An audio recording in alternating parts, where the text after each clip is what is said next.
So guys, dito pa si Noah kasi meron siyang dugo. Meron siyang dugo. Ito. Meron siyang dugo malaki. Tapos, kasi sabi ni tumalong si Kapkap, silang tayo may sugat sa dito kasi may ano siya. Tapos, mayroon siyang tubig.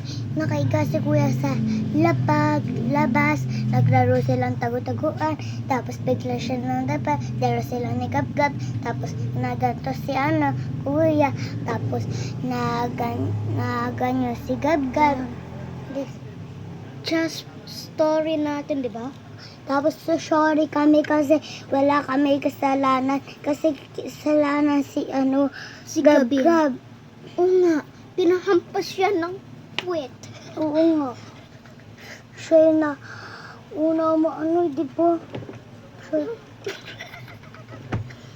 Siya na una Pagkain mo marami. Wow. Tingin ako nito. Ay, wag. Ikala ko may tawag. Diyos, kasalanan. Doon yan. Kapag wala ako, just na, kapag just dito ka, just, di ba nanood ako? First of all, nauod ako. Just, napupunta ano ba nga naman? Inga. Si Inga. Just siya sinasabi, Ate, may sugat si Noah. Just, pupunta ako. Walang sleepers. Just gulat ako. Oo nga, nahulit siya. Likod natin. So guys, this is our story. Kain muna ako ang tatain. So guys, kapag, first of all, maraming siyang sugat dito, at dito, at dito, at dito.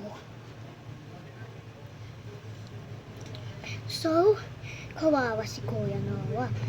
First of all, natulog si Noah sa labas. Second of all, and naredo siya ng tagtaguan. And Gabin just jumped on his head and to go. Scared, and she cried, and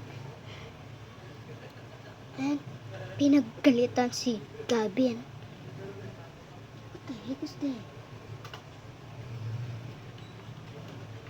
Oh shoot. And kawawa si Kuya Noah. Just dito ang dami sugat. Wala kaming kasalanan. So, just wait for Inga.